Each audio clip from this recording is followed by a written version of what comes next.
Msomi, later feared as the Axe Killer, was one of South Africa's most notorious serial murderers.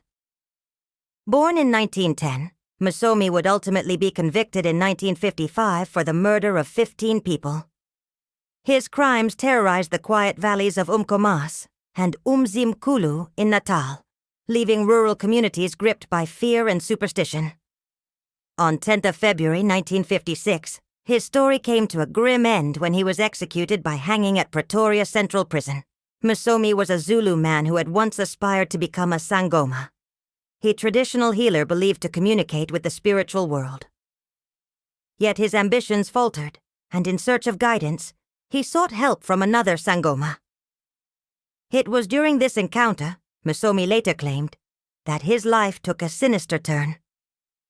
According to him, he became possessed or controlled by a malevolent spirit known as a Tokoloshi, a creature deeply rooted in regional folklore and often blamed for unexplained misfortune.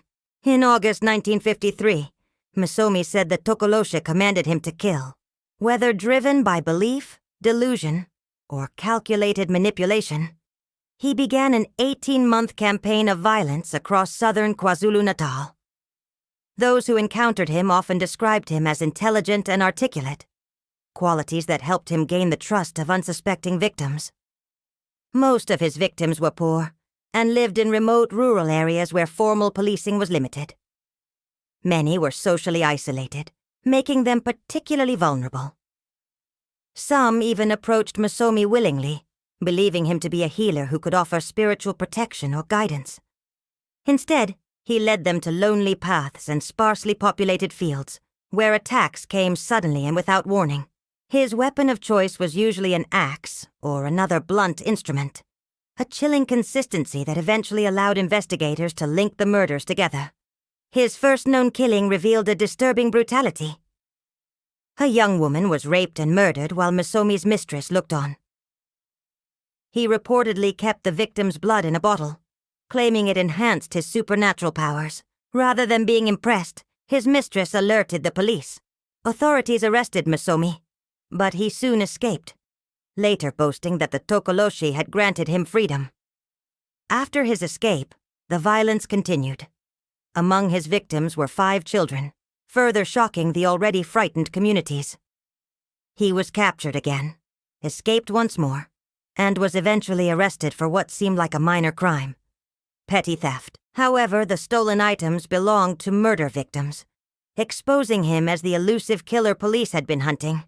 In custody, Msomi led investigators to several crime scenes and even helped recover remains, including a missing skull. Whether he revisited these sites out of pride, compulsion, or a belief that the Tokoloshi absolved him of responsibility remains uncertain. Throughout his trial, he insisted he was merely a vessel for the evil spirit. Psychologists who evaluated him rejected this explanation. They described Msomi as possessing above-average intelligence and suggested he derived sexual gratification from inflicting pain. Their testimony painted a portrait not of a man controlled by supernatural forces, but of someone fully aware of his actions. Yet the Tokoloshi narrative had already spread fear among many in the Zulu community. Msomi's repeated escapes only deepened the belief that dark forces were protecting him. So strong was this concern that the presiding judge allowed 9 Zulu chiefs and elders to witness the execution, ensuring there would be no doubt that no spirit would intervene. When the moment finally came, the Tokoloshi did not appear. Msomi was hanged, bringing an end to a chapter of terror. Still, superstition lingered. One chief reportedly worried that even in death, Msomi might return as a Tokoloshi himself. Thus ended the life of Msomi, a man whose crimes blurred the line between fear and folklore, leaving behind a legacy remembered as much for its brutality as for the chilling power of belief.